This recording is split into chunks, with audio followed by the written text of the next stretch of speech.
What's up, guys? Welcome back to Savage Rounds with Xavier. This is episode 19.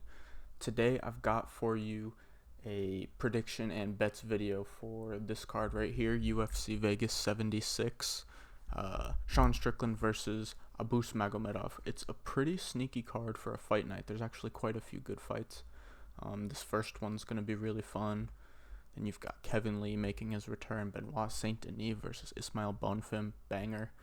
Melissa Gatto, Ariana Lipsky, Demiris Magulov, Grant Dawson, and then obviously the main event. So a lot of action to look forward to on this one. Let's get it started off. Oh, I already opened it. Let's get it started off with Guram Kutateladze versus Elvis Brenner in the lightweight division. Guram is 12-3, 31 years old, 5'11", 72-inch reach, 4-1 in his last 5, with his last fight being a split decision loss versus Demiris Magulov. That was just under a year ago. On the Elvis Brenner side, he is 14-3, 25 years old, 5'10", got a 72-inch reach as well. His last fight, which was his UFC debut, was, or I guess I didn't say it, 3-2 in his last 5, and his last fight, which was his UFC debut against Zubaira Tukhugov, he got a split decision victory. I'm really excited for Kutateladze. I think a lot of people are.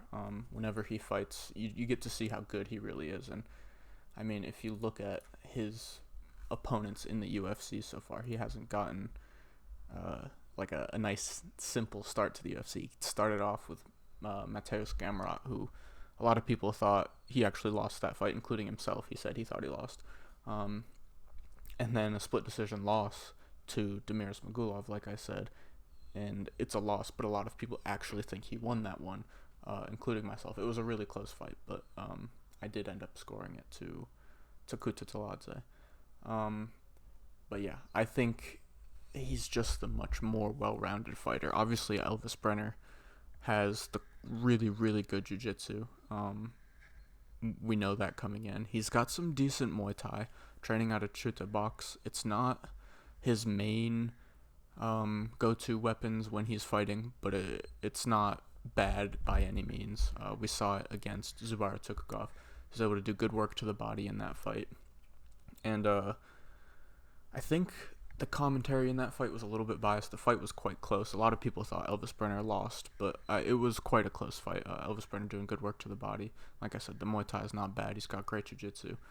But I think in this fight in general, he'll have trouble getting Guram down to the mat at all. To be honest, his wrestling is solid. We saw that versus Demir. Defensive wrestling good as well.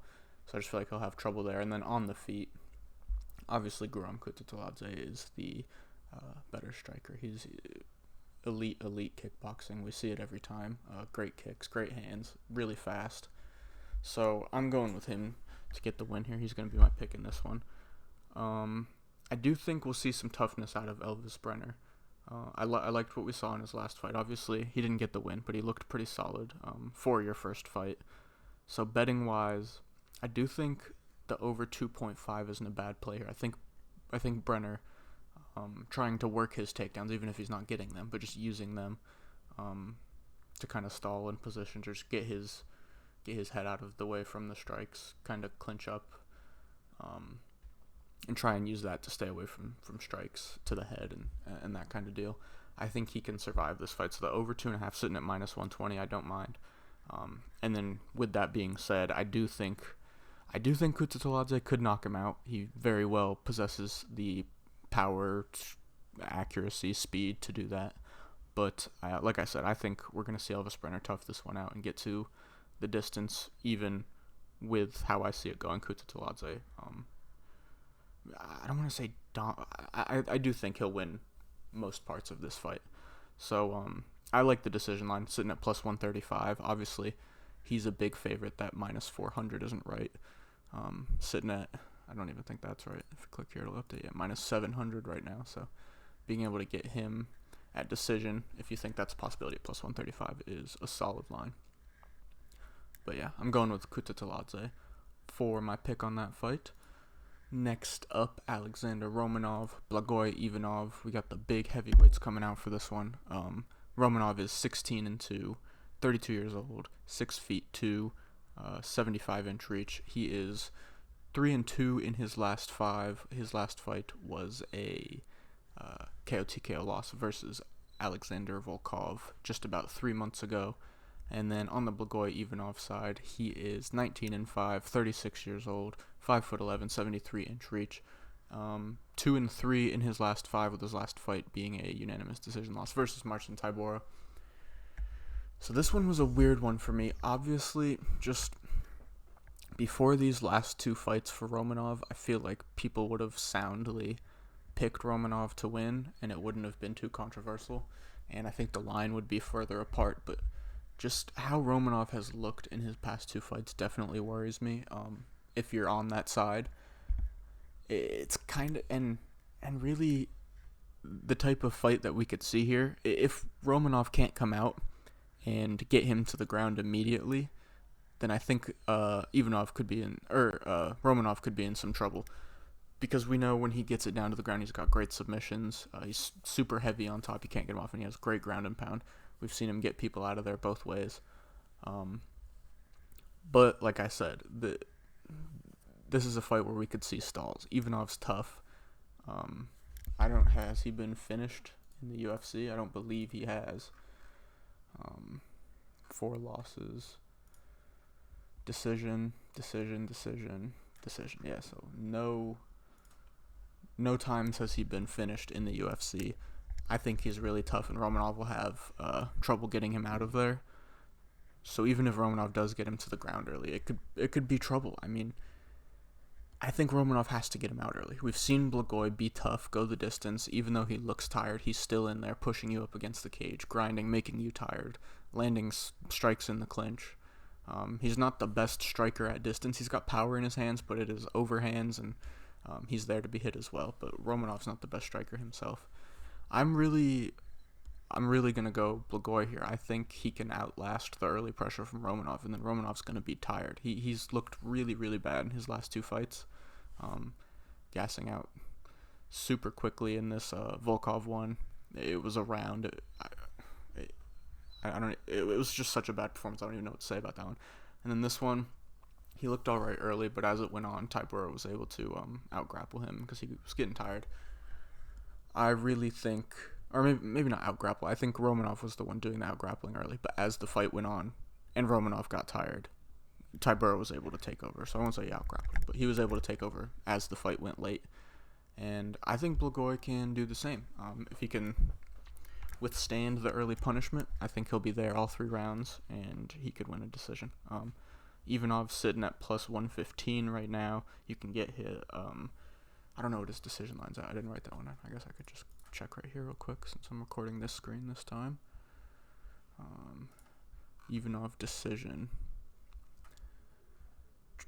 Sitting at plus 325, which feels kind of crazy, but whatever, because if he's going to win, that's probably how. His inside the distance line is even better, which is a little bit crazy. Yeah, I mean, maybe he could get the finish if Romanov's dead late. You never know. But yeah, I'm going with Ivanov as my pick there. Next up, we've got Joe Anderson, Brito, Weston Wilson. I'll keep this one quick. This is...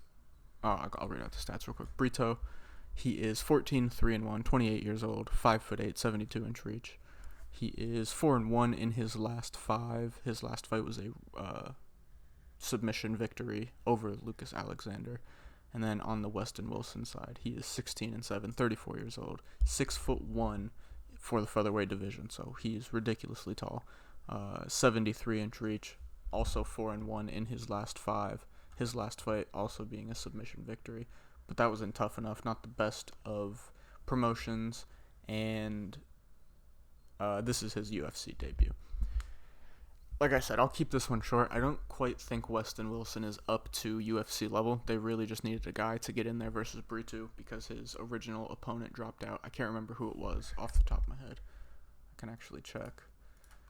It was supposed to be Ashkabov, that's right. So Ashkabov pulls out. Now we get Weston Wilson. Weston Wilson's willing to brawl. He's got decent chokes. okay scrambling. He can be held down once somebody else is on top. Like I said, willing to brawl. So I think if he goes in there and Brito's throwing big shots and he's willing to trade, he will get slept. Or if Brito wants to, I believe he can take him down and submit him. I really like Brito in this one. The line is ridiculous, so betting wise, there's no money line play here, obviously. The under 1.5 is sitting at minus 275. That is a huge line, even though I really do think Brito gets him out of there in the first. I still won't be touching it just because minus 275 is a bit big to pay. And Brito KO TKO sitting at minus 125 with the grappling Brito has and the submission ability. Minus 125 also feels a bit steep. The inside the distance line is probably quite large as well. Oh, that's Kevin Lee. Whoops. Brito inside the distance, minus 475. Yeah, so there's really no bet from me here. I'll be staying away. But I'm going with Brito, just as my pick. Next up, another debut in the UFC for someone. Ivana Petrovic versus Luana Carolina.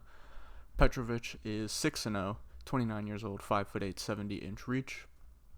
And on the other side, she's 5-0 in her last. Obviously, she's undefeated. She is the Aries champion, or was now that she's in the UFC.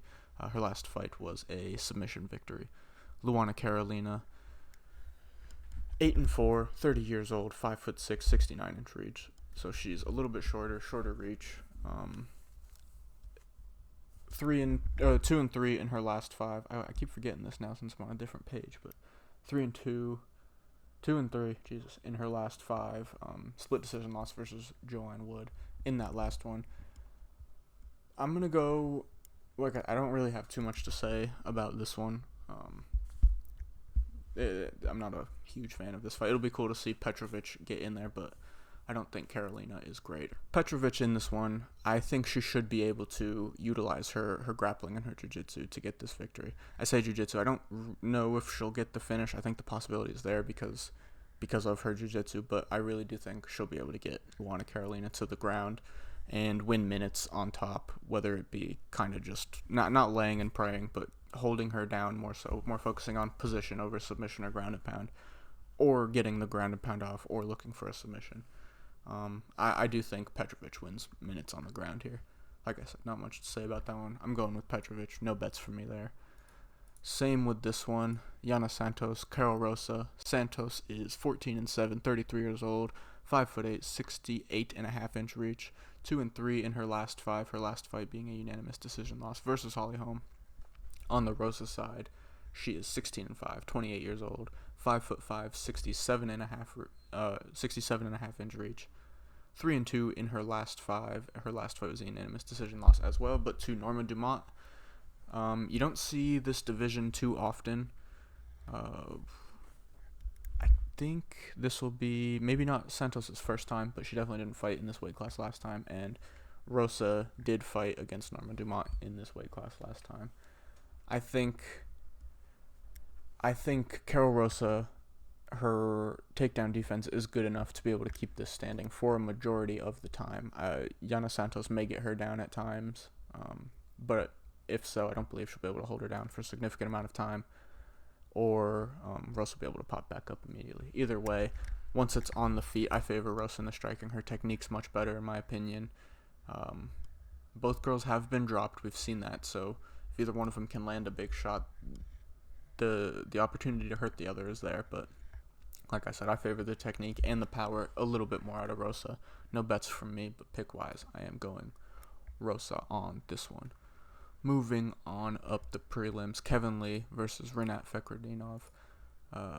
I'm really excited to see Kevin Lee back. I don't know if we're going to get Kevin Lee back at the same level we've gotten him back, and I do think this is a really tough fight, so it'll be interesting to see. But Kevin Lee, 19-7, 30 years old, 5'9", 77-inch reach, 2-3 in his last 5. His last fight was against Diego Sanchez, unanimous decision. He hurt his knee in that one in the first round. Still able to get the victory. it was an ugly fight in general. Over in Eagle FC, I don't know if I said that, but yeah, this is his first fight back in the UFC since being in Eagle FC. On the Fakardinov side, he is 21-2, 31 years old, 6 feet tall, 74-inch reach, 5-0 in his last 5. He is 2-0 in the UFC, his last fight being a unanimous decision versus Brian Battle. I believe Kevin Lee does have the grappling and the wrestling and the striking capabilities to do well against Renat Fakardinov, but I just believe over time he's become extremely injury prone, so you never know what problems he's having during camp. At this weight class, even at 155, he would struggle to get deep into fights and not gas out. He's just such a big, especially when he was at 155, huge for that weight class. Like muscle-wise, just he's a big dude. Maybe not height-wise, but just size-wise, he's a big dude, carries a lot of muscle. Moving up to 170, adding muscle on, to cardio that wasn't already great going deep into fights. So that does worry me. I think he can do well early. Maybe if he can land some big shots on Fakardinov, he could do some good stuff early. But I do think as this fight progresses, Fakardinov will be able to push into it more and more if he's not already winning in the first round. But especially 2 and 3, I do believe his grappling will be able to take over quite heavily and get him the victory here, whether he finds a submission or it's just another dominant 30-27, 30-26, whatever decision. I do think he finds the win here. I saw some crazy stat on Twitter over his 2 UFC fights. Out of 30 possible minutes of control time, he's got something stupid, like I can't even remember what the number was, but it was the percentage of control time was ridiculous compared to his 30-minute fight time in the UFC. I wish I had that next to me on Twitter, but I don't. My pick's going to be Fakardinov here. Betting wise, he's sitting at minus 190 right now. That's not awful. I do think unless he gets cracked hard early, I think he'll be able to get this victory with relative ease. Over 2.5, sitting at minus 165. I do think that is live to hit. Fakardinov decision plus 165. I do like that line. Kevin Lee is a tough guy, so I do believe he'll be able to, even though he'll be tired in those late rounds, his grappling is still good enough to where I don't think he'll get finished. He'll be able to survive on the ground. But yeah, I got Fakardinov in this one. Next up, where are we? Nursultan Ruziboev versus Bruno Ferreira, 185. This is a fun fight. Nursultan Ruziboev was a cool guy to go and watch some tape. I'd never seen him before. Never heard of him, to be completely honest with you. But he is 34-8-2. He's got ridiculous amount of fights for being 29 years old. 6'4". I believe I saw something different on ESPN earlier. Let me double check. On ESPN, he's listed at 6'2", so I'm not quite sure what he's really sitting at. 6'2" or 6'4", I'm not sure. Don't see a reach stat for him. Undefeated in his last 5, with his last fight being a submission via armbar.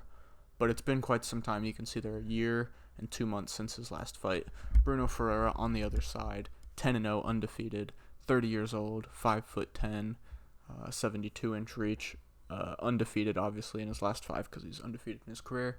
He had a round 1 knockout versus Gregory Rodriguez. I do believe it was round 1. I probably should double check that just to make sure. Yeah, late round 1. He's able to get the big knockout finish against Gregory Rodriguez, which is a great win for your first UFC fight. I was actually on the RoboCop side in that fight.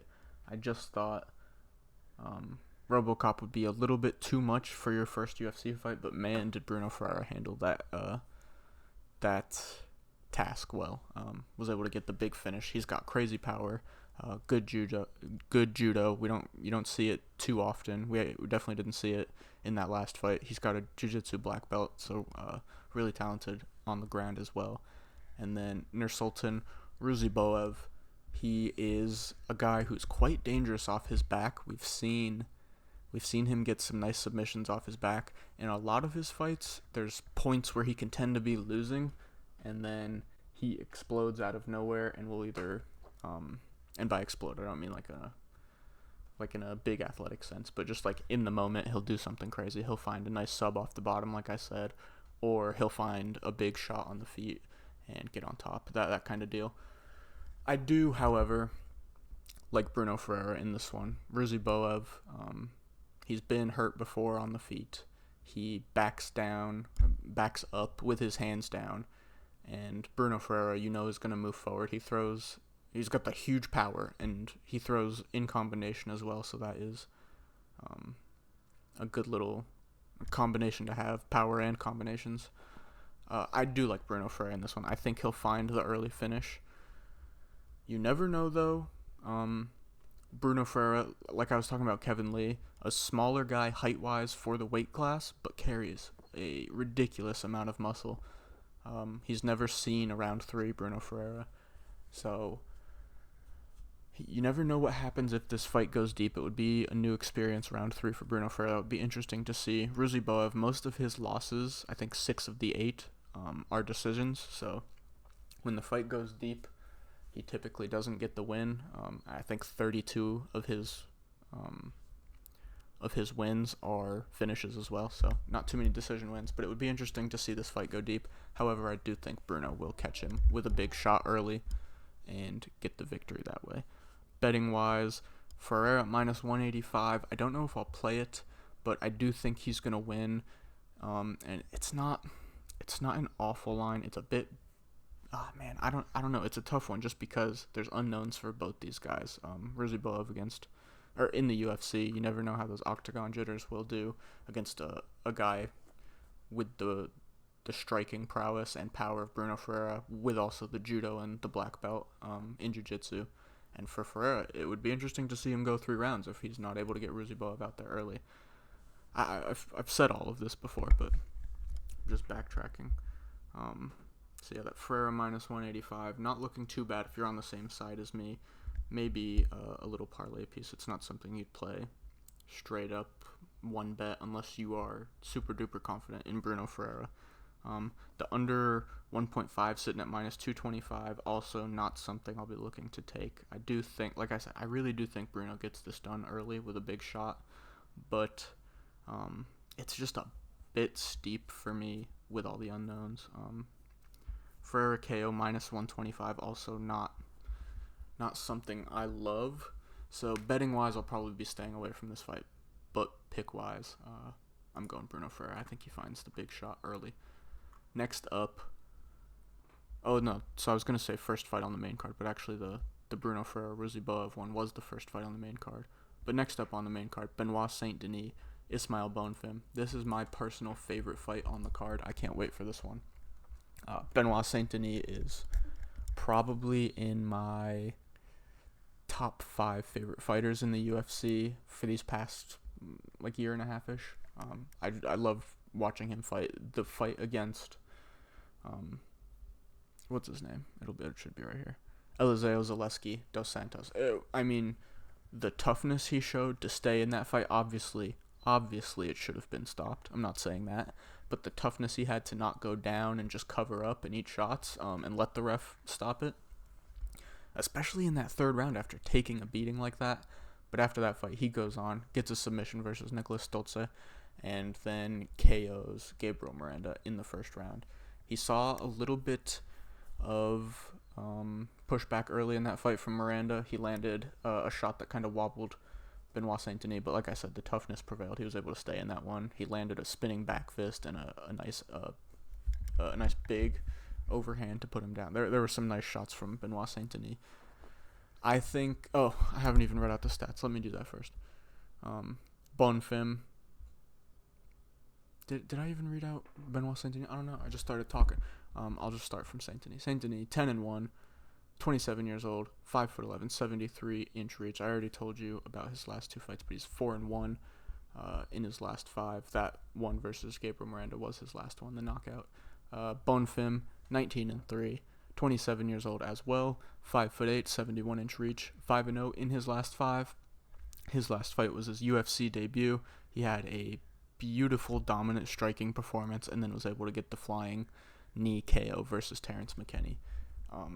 These Bonfim brothers are dangerous, which is why this fight hurts me, because, like I said, I love Benoit Saint-Denis, but I do struggle to see him winning this fight. I think his path to victory, obviously, he's got decent power in his hands, but his striking, I feel like there's too many holes. He leaves himself open quite a bit, and for a guy like if Gabriel Miranda is able to rock, not saying Gabriel Miranda is an awful fighter, but his striking is not close to the level of Ismail Bonfim, and if he's able to hurt you early, Bonfim most likely will be able to as well with a big shot if you guys are trading, or if Benoit Saint-Denis is getting a little too confident on the feet. Like, if I do think he'll be able to land on Bonfim, but it is just a dangerous game to play with him, with how good his boxing is.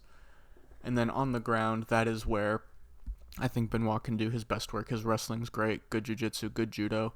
I do think he'll be able to get Bonfim down, but on the ground, Bonfim knows what he's doing. He's got solid jiu-jitsu himself. So that does worry me for Benoit Saint-Denis. Both guys have solid round of the Eliseo Zaleski fight for Benoit. He was battered, bloodied. It was a brutal fight. Like I said, should have been stopped, but he was still able to kind of fight back in that third round, and it was crazy to see. But even being battered like that, his cardio held up all right for the situation. So if this goes deep, it would be interesting. Both guys are really tough. I've seen a lot of people playing that over. The over 1.5 is sitting at minus 175 right now. I do think it will go over, but the over 2.5 is where it gets a little bit tricky. Because if Bonfim is landing big shots early, with the level of his boxing, I do think he would be. It sucks to say, but I think Bonfim is gonna get the win against Saint-Denis. I think his boxing is too good, and on the ground, there's not such a gap that he won't be able to handle himself. If Saint-Denis is going to win, it's going to be striking to get in close, getting the takedowns, wearing on Bonfim, doing good work on the ground with his ground and pound, looking for submissions, and winning minutes on the ground. That's going to be his bread and butter in this fight. But like I said, Bonfim capable enough on the ground. I think Bonfim gets the win here. Betting wise, however, I do think this fight is closer than people are making it out to be. Let's see what the updated current odds are. Bonfim sitting at minus 350, Benoit Saint-Denis at plus 285. I thought we were going to see more like a minus 180-ish for Bonfim, and then like plus also plus 175, plus 200 range. I think plus 285 is a bit crazy because of how good Saint-Denis is on the ground. I do think there's a shot for Denis in this fight. I laid out the path, like I said. So I do think Bonfim's going to win, but I just think it is a closer fight than the odds show it to be. So the plus 285, if you are like me and see the chance for Bonfim to win, see there's a path, maybe you want to take a shot at it. Benoit Saint-Denis decision sitting at plus 575, also not a horrible play if you want to take that shot at Saint-Denis, if you, like me, think the line is a bit wide. Pick-wise, I am still going with Bonfim, but like I said, the line's a bit wide for me. There are some plays that if Saint-Denis can get done and you play them, you'll look really smart. Next up, Ariane Lipski, Melissa Gatto. I'm kind of surprised this is above the Saint-Denis fight, but or later, I guess, but it is what it is. Let's get into this one. Ariane Lipski, 15-8, 29 years old, 5'6", 67-inch reach, 2-3 in her last 5. Her last fight, a unanimous decision victory over JJ Aldridge. Her best performance on a little bit, but not quite the level of competition that Melissa Gatto will be. On the Gatto side, 8-1-2, 27 years old, 5'5", 69-inch reach, She is 3-1-1 in her last 5. Her last fight was a unanimous decision loss versus Tracy Cortez. 29-28 across the board for the judges, I believe. Cortez won 1-3, Gatto won 2.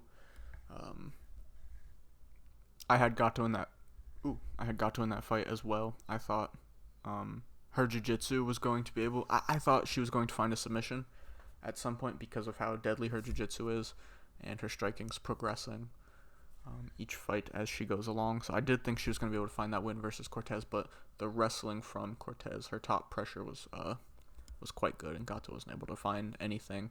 She was able to make some situations hairy at times, but overall, Cortez did good to nullify the jiu-jitsu of Gatto. The Lipski side, this is a weird fight for me because I've seen some people say they think Lipski's the more well-rounded fighter, but in saying that, I think it means she's more so middling in all of the areas, and she's like decent at everything, but she doesn't excel at one specific thing. Gatto, obviously her jiu-jitsu is elite for this division. Her only problem, her biggest issue seems to be her offensive I guess there's no defensive takedowns, but her takedowns are not her strongest points. She tends to be a little weak in that area, has trouble getting girls down sometimes, and will want to end up being on bottom because she can't get takedowns in that way. But I do think she'll be able to get them versus Lipski. I do think there's quite a big gap in the grappling. I think Gatto will get on top at some point and get this one done with. My pick is Gatto. Looking at bets, she's sitting at -231. I really do think she will win this one. I don't think that's bad for like a little Hail Mary parlay if you're putting together one of those with like 5 or 6 plays, and it's like a $5 play for fun. But straight pick wise, I probably won't play Gatto at -231. The under 2.5 is sitting at +105, which doesn't look too bad if you're on the same side as me. I do think Gatto can find the submission. Her striking is getting better as well. Like you see, she got the submission here. She broke Victoria Leonardo's arms with kicks, and body kick drops Sijara Eubanks, finishes her. So her striking is progressing. She's got really nice kicks. So does Lipski as well. But I just think her striking progressing, how good her grappling is, I do think she'll be able to get this one. Subline sitting at +300, not bad either. So that under 2.5 sitting at +105, sub sitting at +300. If you are gonna bet on this fight and you're on the same side as me, those are probably the plays you're gonna go with, or the ones you should at least look at. But yeah, I'm going Melissa Gatto there. Next up, we're almost at the co-main event and the main event, but the one right before, we've got Max Griffin, Michael Morales, another fight I didn't say before we started, but I am excited for this one. It'll be a real test for Michael Morales, even though his last 2 fights, although they've both been finishes, they haven't been a breeze for him, to be honest. I'll talk about that in a second, but Max Griffin, 19-9, 37 years old, definitely on the older side. 5'11", 76-inch reach, 4-1 in his last 5. That only loss coming to Neil Magny, I believe. Yep. Beats Tim Means by split decision in his last fight.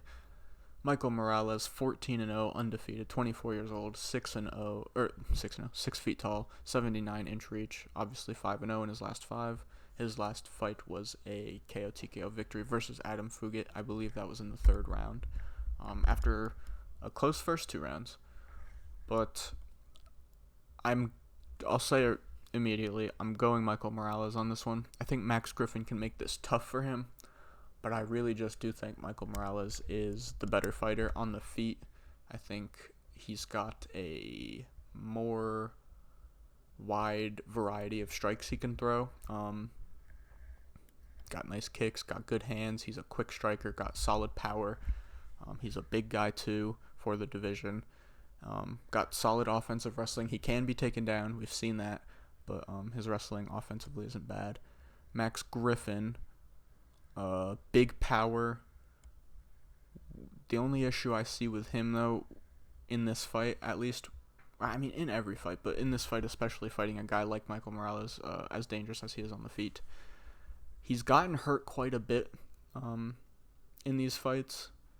Not getting, like, obviously he's 4-1 in this last 5, so he's winning, but he's getting hurt in some of these fights, getting rocked, not getting, like, dropped and badly beaten or anything, but getting wobbled by strikes.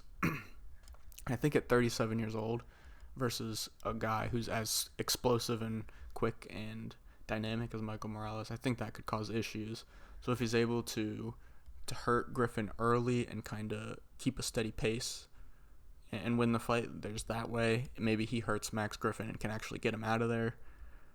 Who knows? But I do like Michael Morales in this one. Like I said, I do think he'll be able to crack the chin of Max Griffin at some point. And whether Max Griffin is able to continue to show that toughness and not get finished but lose, or whether Michael Morales is able to get the finish, I've got Morales. The under 2.5, another one where it's sitting at plus 100. Morales at minus 240. Morales decision at plus 160. And if you like that KO line, plus 155. I don't have a specific way that I do think he can find the finish, but I do think there is a big chance Max Griffin can tough it out. Like I said, I just worry about the age and him getting hurt quite often in fights.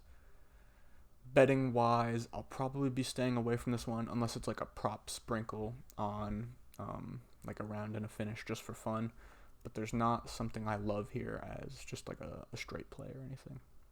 Just because I do believe the path for a decision and the path for the KO are wide open if you're on the same side as me with Morales. But yeah, that's going to be my pick. Co-main event, Abus Magomedov, Grant Dawson. This is the one I've been going back and forth with, debating in my head all week. This one's given me the most trouble because I'll read the stats first before I get in so I don't forget again. Ismagulov, 24-2, 32 years old, 5'10", 74-inch reach, 4-1 in his last 5. His last fight was a unanimous decision loss versus I don't know why I couldn't say that. Arman Tsarukyan. I couldn't remember it for a second. On the other side, Grant Dawson, 19, 1-1, 29 years old, 5'10", 72-inch reach, 4-0-1 in his last 5, so no loss but a draw. And his last fight was a submission victory versus Mark O. Madsen. He was able to prove that his wrestling style was superior to Mark Madsen's. But like I said, this one's been troubling me all week. If Damir Ismagulov hadn't retired and talked about how these injuries have been affecting him and then come back to finish out this fight on his contract, I feel like this would have been quite I don't want to say easy decision because Grant Dawson is good. The top control could be there. The back takes are there. His jiu-jitsu is great. So I don't want to say easy fight, but it definitely would have been an easier route for me to pick Ismagulov if I'm not worried about the retirement issues and him kind of having a foot out the door. I don't know, maybe he goes out, puts on a great performance, and the fighting bug is back. He wants to re-sign with the UFC and keep pushing. Who knows? There's always a chance for that, especially with a win over Grant Dawson. That puts you right outside the rankings. And at 32 years old, if he gets that opportunity, he may bite at it if he feels he can kind of withstand the injuries. But that's my biggest fear in this fight, is that he's kind of 1 foot out the door already. He already knows he's retiring. And I don't think that's the case.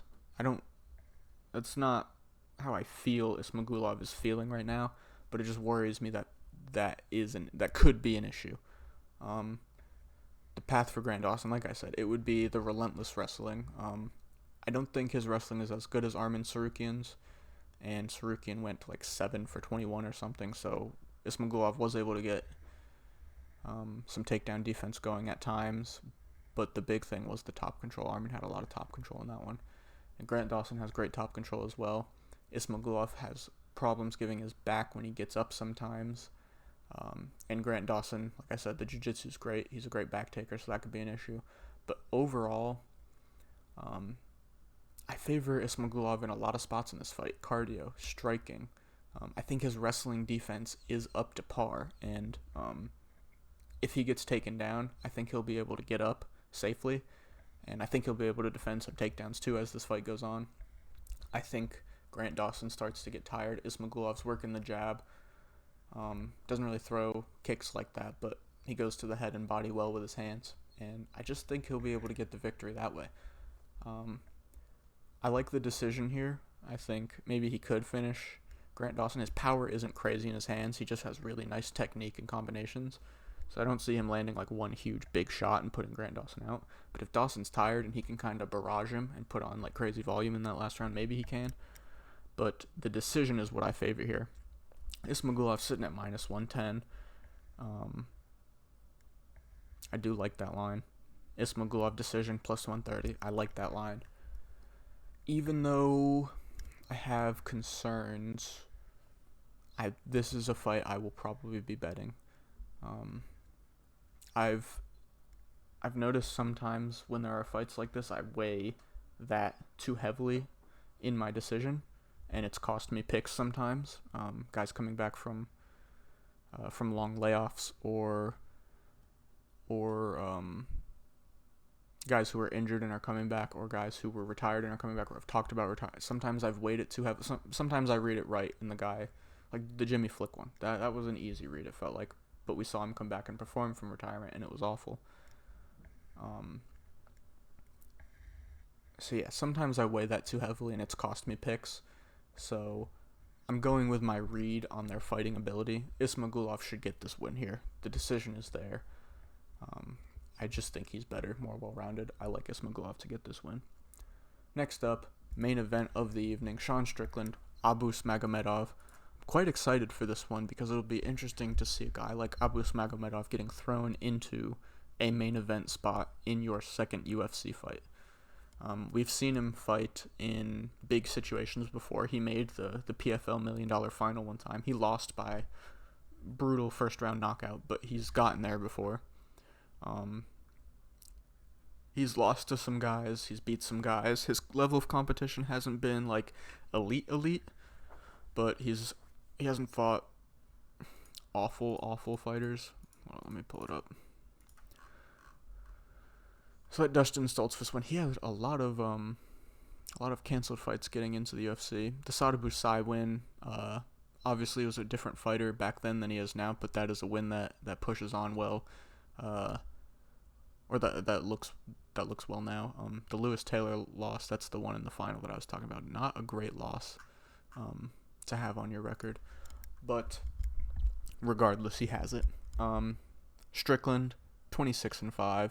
32 years old, 6'1", 76-inch reach, 3-2 in his last 5. His last fight being a unanimous decision versus Nasruddin Imavov, off of what felt like super short notice. He got up off the couch on a break, and got that victory. Good performance from Sean Strickland. His cardio is ridiculous, even in situations like that.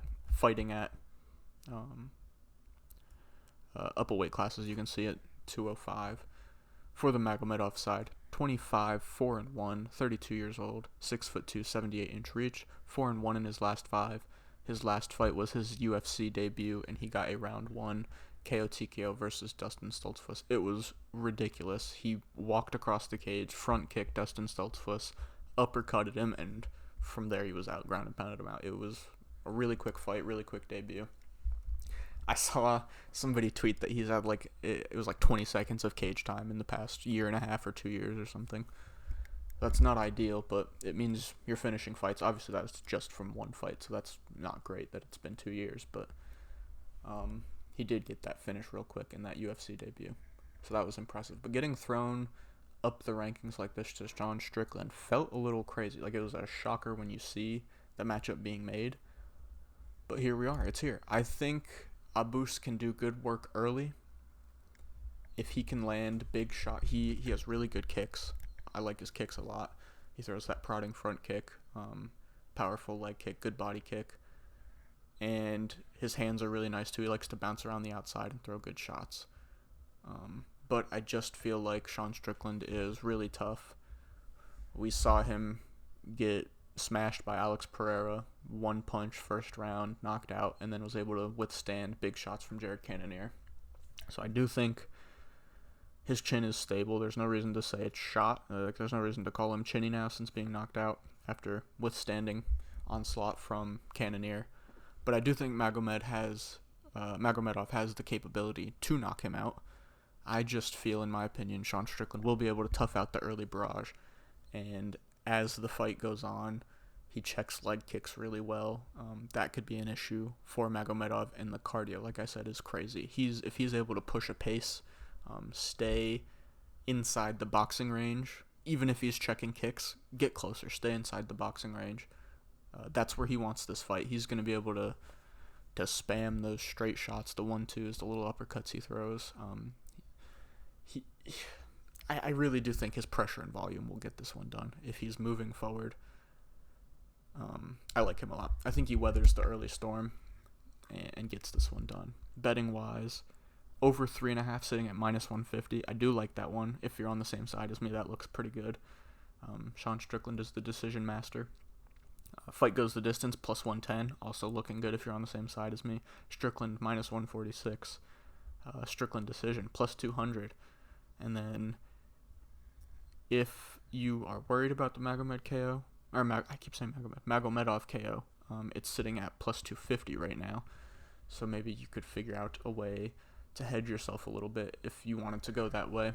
I do like I said, I like Sean Strickland in this one. There's a lot of good lines. That over the fight goes the distance, just the Strickland money line. If you're worried about maybe his pressure becoming too much and he's able to finish Magomedov late, the decision line at +200 I like. Like I said, I'm leaning the decision for Strickland in terms of how he gets it done. So a lot of those lines I'm liking. But yeah, some good spots for Strickland if you're looking to bet that. And that closes out the predictions and bets. I'll just run it over quick. I should do this at the end to read them all off.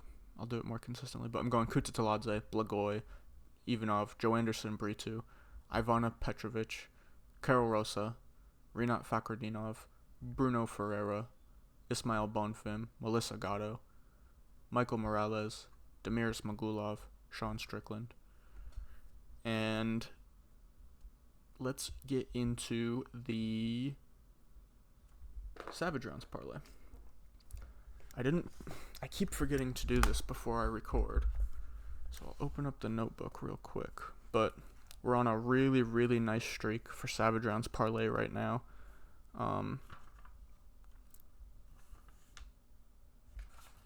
Do I have the number written down?